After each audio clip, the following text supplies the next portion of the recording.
Olá, paz e bem, estamos aqui no Fé e Razão para comentar, né, mais uma vez aquela passagem de Paulo para os Bereanos, que eu acho interessante que as pessoas leem aquilo e não entendem o que lê, não entendem porque não conseguem, às vezes, captar a mentalidade judaica. E é o que eu proponho fazer aqui, né? Antes de mais nada, eu quero esclarecer às pessoas que, se você não tem uma fé forte, fundamentada, não prossiga nesse vídeo. E outra coisa, aqui eu estou expondo a mentalidade judaica, tá bom? É um ponto que eu quero esclarecer também. Como é que o judeu pensa a partir de Cristo? Como é que o judeu pensa a partir das Escrituras? E espero estar à altura disso. Então, o Messias judeu, para começo de conversa, ele tinha que erguer o terceiro templo, congregar todos os judeus de volta para Israel, né? O mundo entrará numa paz universal e propagará o conhecimento universal de Deus. São as 4 características do Messias, ao qual os judeus dizem que Jesus não cumpriu, são as profecias que tem. Tá? Então você tem os versículos, os capítulos, né? E aí depois você se orienta por aí. Então o que acontece? Se você pega, né, a escritura sagrada, vamos ler lá, você vê o seguinte, que Paulo primeiro passou na Tessalônica e debateu com ele três sábados sobre as escrituras. Quer dizer, os da Tessália leram as escrituras. E aí ele foi para Bereia. E o que aconteceu? Em Bereia, eles também, como os de Tessalônica, leram as escrituras e receberam a palavra com ansioso desejo. Eles indagavam nas escrituras. Não é porque os das Tessalônica não indagaram, não. Então, vamos lá. A diferença não é que a escritura, a diferença é que aceitou a palavra do apóstolo. Porque todos dois leram as escrituras.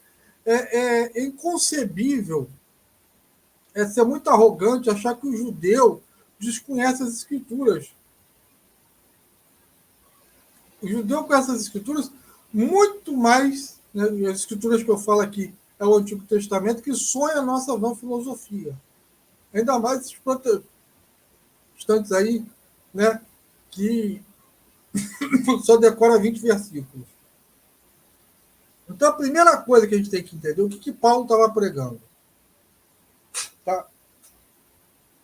Paulo pregava o seguinte, tá? O que vos transmiti foi o que ele recebeu.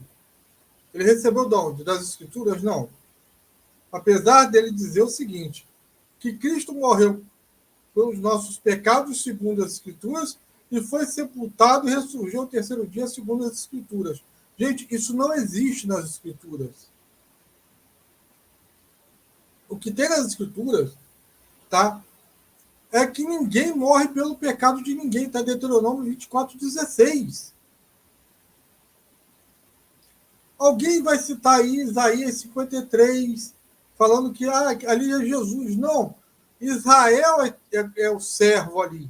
É só verificar o versículo 41, 44, ver os versículos não, os capítulos 40, 41, 44, né? 45, 48, 49.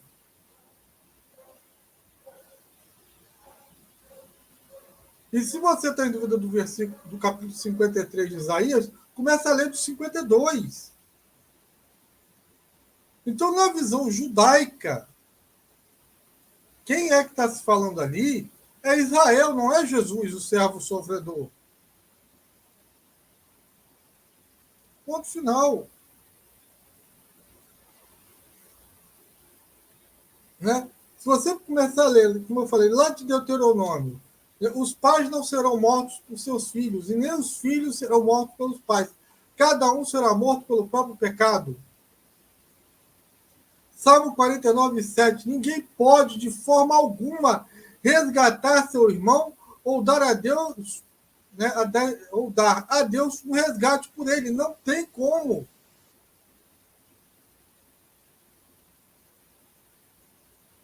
E ainda Paulo diz em Romanos que Jesus justifica o ímpio. Em Provérbios 17, 15, diz que isso é uma abominação para o Senhor. Números 35, 3 fala a mesma coisa. Né? O sangue polui a terra e nenhuma expiação pode ser feita pelo sangue derramado por ela. O sangue não dá expiação de pecado. Acabou. A maldade dos ímpios será sobre si mesmo. Ezequiel 18, 20. Então, essa história, tá? Segundo o judaísmo,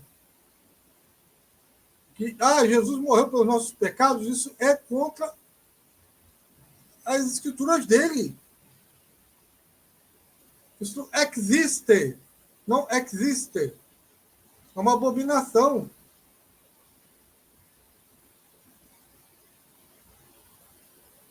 Vamos para outra parte. Né? Vamos lá para Isaías 11, né? Onde diz que o Messias será um tronco sairá, né, do tronco de Jessé. Gente, está dizendo no versículo 3, né, que esse rebento terá o temor do Senhor. Sua alegria se encontra no temor do Senhor. Como é que Jesus, sendo Deus, pode temer o próprio Deus? Isso é um conceito que para o judeu não faz sentido, porque eles não têm o conceito de trindade. Não, então vamos pegar, né, Mateus 1, 23, em que uma virgem ficará grávida e dará à luz a um filho.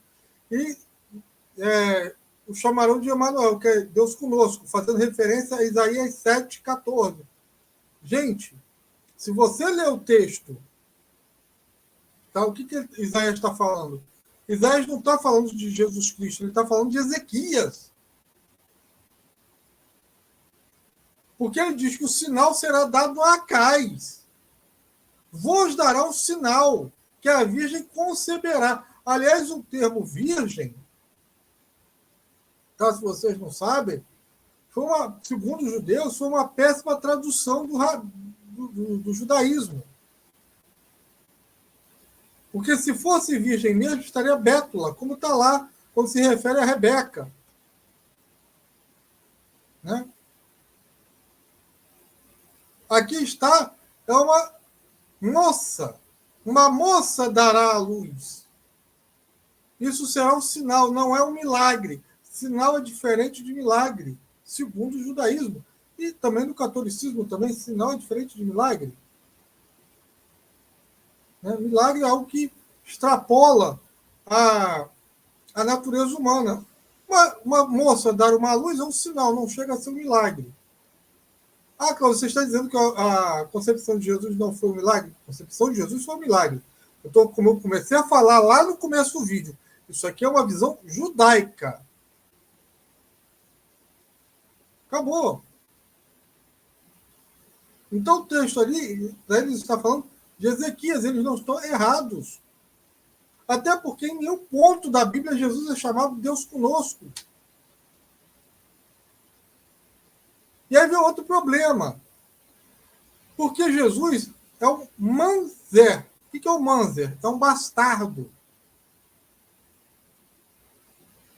Isso é condenado em Deuteronômio 23, 3. O bastardo não entrará tão pouco na Assembleia do Senhor, mesmo até a 10ª geração. Ele não poderia, Jesus, de modo algum, participar de assembleia. Por quê? Porque no noivado judaico é 99% parecido com casamento. A única diferença é que não há sexo. Se a mulher concebeu antes disso, é considerado, pela lei judaica, um bastardo. E pior ainda é que se você considerar que Jesus é descendente de Davi pela parte de José. Porque Jeremias 22, 28 a 30, diz que Jeconias, que era ancestral de José, não teria parte no trono de Davi. A não ser que você considere, como os católicos, Maria como descendente de Davi. Porque eu já vi alguém dizer que Maria era descendente de Levi, ou seja, parente de Isabel. Mas pela parte de José, ele jamais teria parte no trono. Isso seria um absurdo bíblico.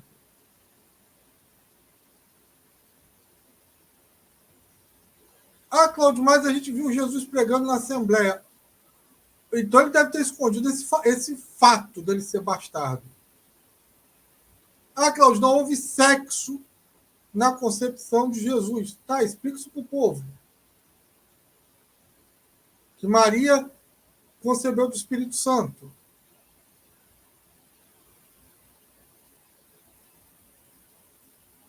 Por isso que em algumas partes da Bíblia diz que ele é considerado filho de José. Mas, né, como se fosse tido um relacionamento sexual entre José e Maria. Não estou dizendo que houve, estou dizendo que era como se fosse considerado.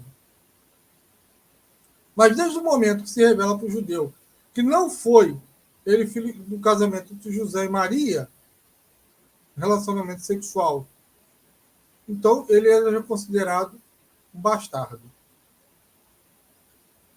Né? E o próprio Jesus fala, né? O protestante bate nessa tecla, que Jesus não veio abolir, né, a lei dos profetas.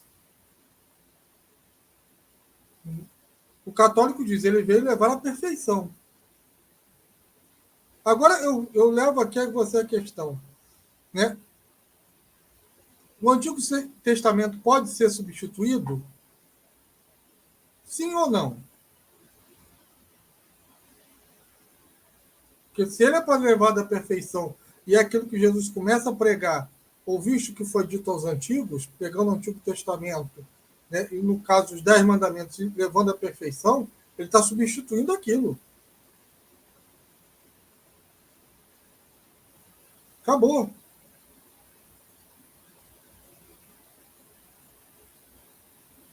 Se você está levando algo à perfeição, é porque a lei lá atrás não foi perfeita. Outro ponto da pregação paulina, está em Gálatas 4, versículos 4 ao 5, que diz que precisou Jesus nascer de mulher, submetido à lei, para que a gente recebesse a adoção de filhos. Isso contraria Isaías 63, versículos 15 ao 16, pois lá diz que nós somos filhos de Deus. Os judeus falam isso, que Deus é o pai deles. Independente de Jesus, eles não precisam de Jesus para serem filhos de Deus. Está lá na escritura deles. Você pode conferir isso na sua Bíblia.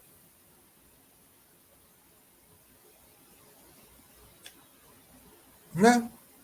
Outra coisa, 2 Colossenses 16, 17.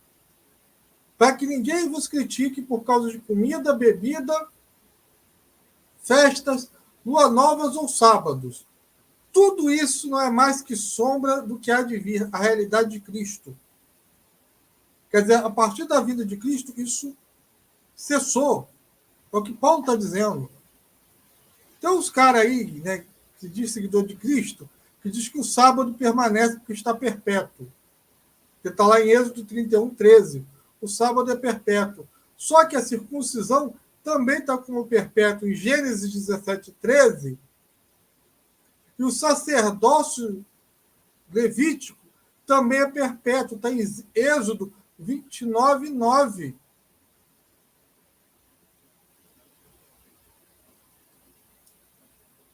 E Jesus, ele não podia ser sacerdote por causa disso. Porque o próprio autor de Hebreus, no capítulo 7, versículo 14, ele reconhece isso.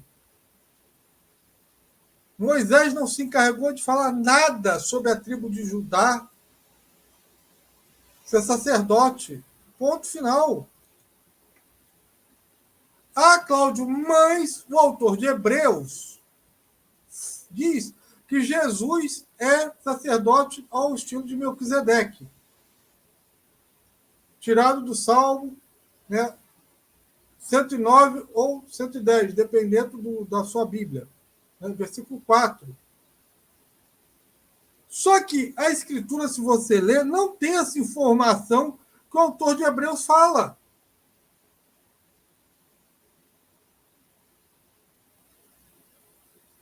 Qual a referência que tem lá que ele nem, não teve princípio de dias, nem fim de vida, dando a ele um caráter divino, eterno?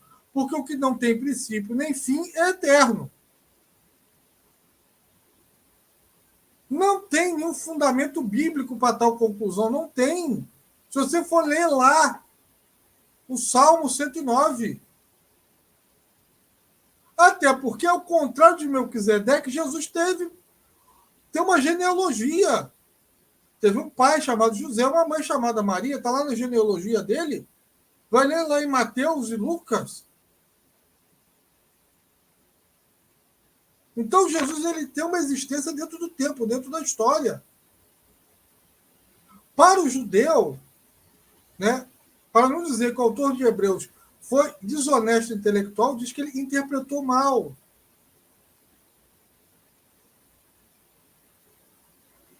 Porque até de acordo com a descrição que é fornecida, né, como aconteceu o sacrifício de Cristo, vai contra a Torá. E as pessoas afirmam que Jesus, né, que tudo que Jesus fez estava de acordo com a Torá. E se você for judeu, você vai ver que não é essa a realidade. Porque ela está dizendo que Jesus cumpriu a lei e anulou se oferecendo como sacrifício. A gente já viu que lá na lei deles isso não existe. A interpretação judaica, tá? Seja no Bereshit, Rabá 43:6, ou no Talmud, tá? É que ali, quando fala, tu serás sacerdote ao estilo de Melquisedeque, está se referindo à descendência de Abraão, não a Jesus Cristo. Que, segundo eles, Sem, que era os descendentes de Sem, daí é que vinha o sacerdócio de Melquisedeque. Então se tirou do clã de Sem e se tornou um privilégio exclusivo somente como de Abraão, que é o sacerdócio perpétuo, está lá no Antigo Testamento. Acabou.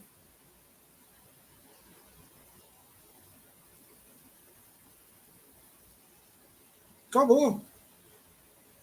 Outro ponto, né? Hebreus 9:22 diz que sem derramamento de sangue não há perdão. O que acontece é o seguinte: o culto a Deus, ele geralmente ele é inferido de derramamento de sangue, seja no Antigo Testamento bíblico ou nas culturas pagãs, tá? Mas nada tem a ver, né? E a exclusividade do derramamento de sangue com o perdão dos pecados no judaísmo. A Torá diz que esse não é o único caminho. Como, por exemplo, né? O incenso serviu para expiar os pecados do povo. A caridade também serve para expiar os pecados. Segundo eles, os judeus, o sacrifício de sangue era o menos eficaz para isso. Acabou. Entendeu? Se você, né, não tivesse nada para dar de animal em oferenda, tá? Você podia dar farinha como oferta. Para você ter uma ideia, dentro do judaísmo. Então, esse conceito de derramamento de sangue e perdão dos pecados de Cristo é um conceito que não tem isso para eles? É só pegar 1 Reis, capítulo 8, versículo 46 ao 50, que no discurso de Salomão não fala nada sobre sacrifício esse tipo de sacrifício para expiar os pecados. Para eles, a oração e o arrependimento são os meios mais eficazes de garantir a expiação.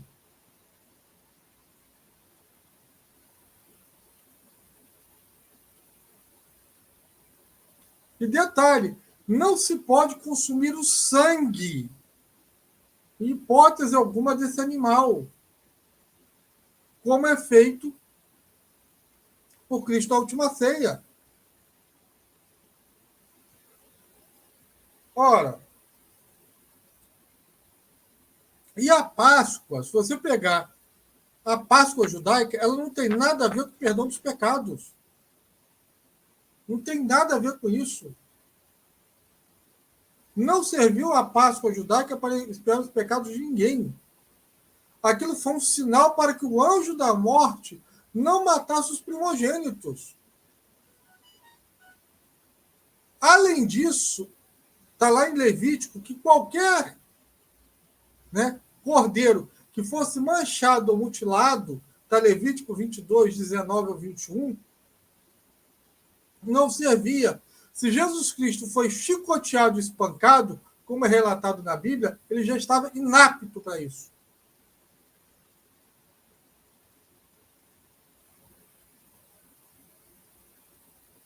Então, ele já era, até pelo. Se ele fosse circuncidado na casa, já era considerado até mutilação. O mais próximo que se chegaria do sacrifício de expiação dentro da cultura judaica seria o Yom Kippur, ao qual o animal também não é sacrificado.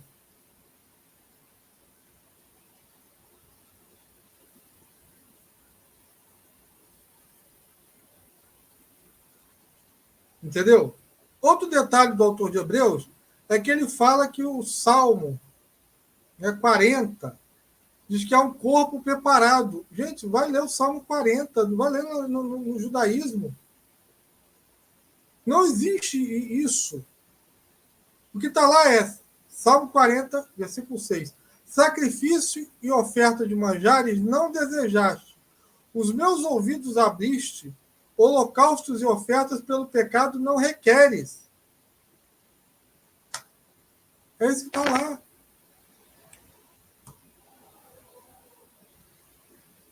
Como é que é feita a expiação dos pecados para o povo judeu?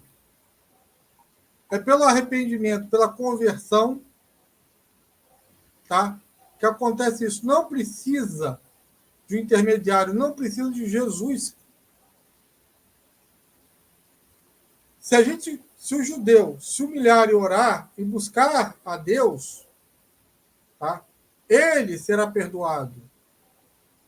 Se ele se afastar do mal. Então, para o judeu, qual é a necessidade de Jesus Cristo? Nenhuma. Isso contraria o que está lá escrito nos Salmos, dos profetas.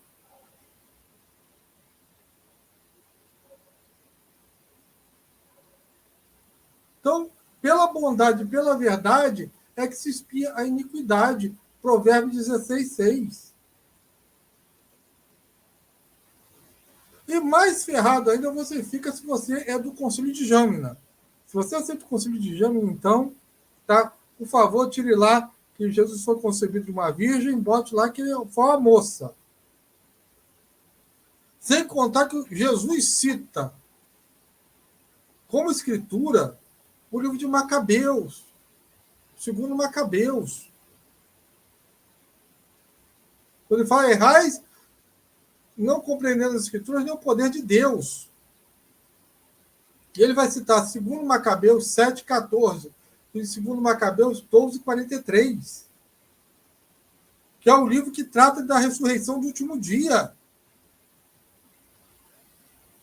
O Concílio de Jâmina diz que esse livro não é inspirado. Então você tem que acreditar no Concílio de Jâmina né, em Lutero ou na tradição apostólica. Né?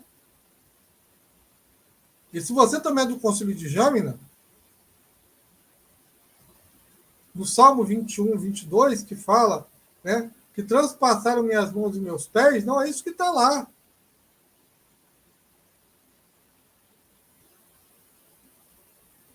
O que está lá é como um leão. Como leão, eles fustigam minhas mãos e meus pés. É o que está lá.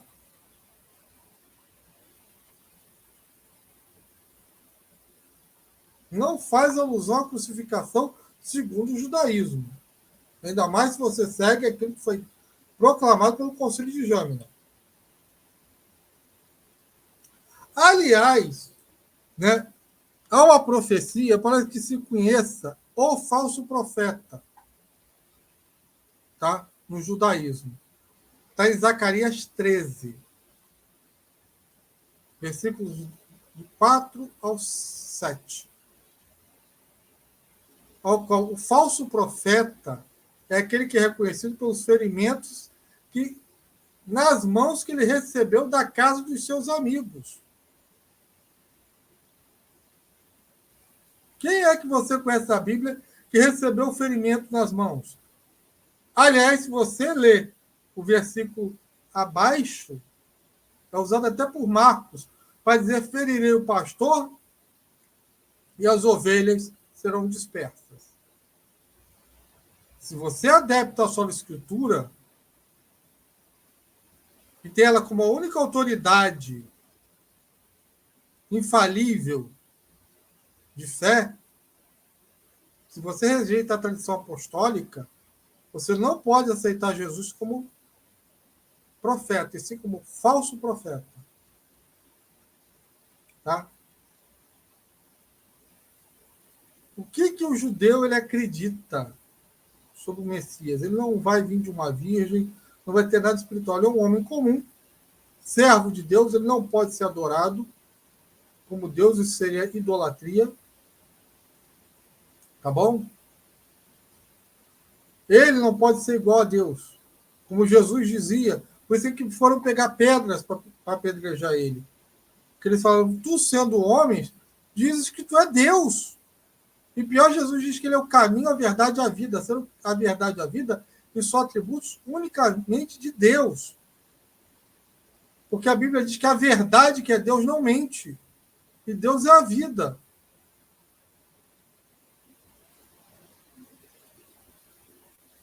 E os judeus questionam: Jesus sentou no trono de Davi, ele foi chamado de Deus conosco em algum momento?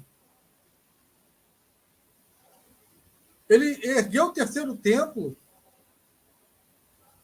ele congregou todos os judeus na terra de Israel, ele fez a paz universal, ele deu o conhecimento universal do Deus de Israel.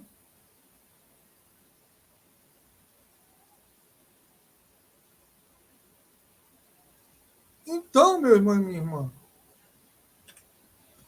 voltando a Atos 17, depois disso tudo, o que vocês acham que os de Bereia acreditaram? Apenas nas Escrituras? Ou na palavra de Paulo? Na interpretação de Paulo das Escrituras?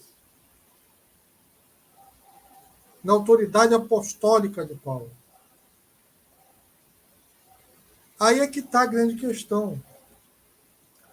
Por isso que a Igreja Católica ela é apostólica, ela não é a religião do livro. Ela não é a religião do livro. Ela é a religião que é calcada na Sagrada Tradição, no Magistério e na Sagrada Escritura. E ela tem o fundamento apostólico. Sem a continuidade, sem a tradição apostólica, sem a sucessão apostólica, desculpa, ou você é cristão por ignorância bíblica ou por hipocrisia. Acabou. Porque nos primórdios do cristianismo, onde não existia a Bíblia, que valia era a autoridade apostólica. Ponto final. Então, é aquela coisa que eu falo, né? Só um instantinho aqui, tá? A Igreja Católica, ela é apostólica, né? Correto? Santa e una. Então, a característica da igreja, ela tem que ser una, santa, católica e apostólica. Se ela não tem essas características, tá? Unidade, santidade, apostolicidade e catolicidade, desiste. Alguém vai acrescentar romano assim, mas ser romano é porque o Papa está em Roma. Tá? É só um detalhe técnico. Muito importante. Estar ligado ao Papa. Que é os pilares que estavam lá. Pedro, Tiago e João. Pedro é o Papa, Tiago é a fé com obras e João é a fé mariana. São aqueles que são amados por Deus e a eles, né, aqueles que são os mais amados por Cristo, que é entregue Nossa Senhora. Então, meu irmão e minha irmã, quando algum protestante vai falar para você, eles leram as escrituras e só as escrituras foram o suficiente para eles acharem Jesus, diga para eles, Paulo era fariseu. Ele sabia as escrituras de cor e salteado. E mesmo assim, Jesus teve que entrar na vida dele de forma violenta numa aparição de Damasco, para que Paulo caísse do cavalo, caísse em si e reconhecesse Jesus como seu único e verdadeiro Salvador.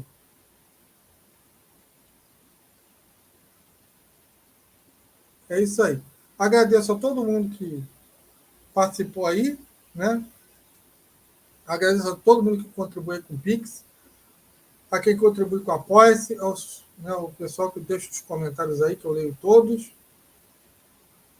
Peço a Deus que vocês tenham uma abençoada semana, que Deus ilumine todos vocês. Deixem seus comentários aí para que eu leia, tá bom? O Pix está passando aí embaixo, para quem quiser contribuir, pode contribuir com R$2, gente. R$2 mensais para manter esse canal que não é monetizado. Tá bom? Paz e bem para todo mundo e até a próxima. Amém.